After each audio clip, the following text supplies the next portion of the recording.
ای وروره، کله چې ستا د پلار د نسوارو توفداني په مینه پاکوي،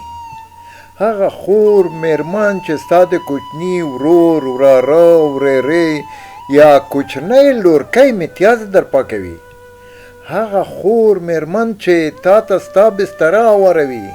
کور در جارو کوي، پخلی درته کوي، د حمام اوبه درته ګرموي، تشناب درته پاکوي، او ته یې د ټولو مردریو چټلیو رټلو او بدو ردو شکونو او بدګمانیو سره خپل ورور یا خاوند منلی، نو ته هم که کومه ورځ یې په خطا کې خوړو یا ډوډۍ کې ویښته راووت، مالګه زیاته وه، مالګه کمه وه یا سوځېدلې وه،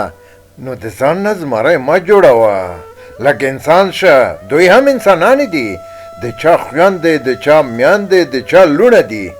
څنګه دی چې په خپله خور مور او لور زړه بدېږي، همداسې په دوی هم زړه وسوځوه.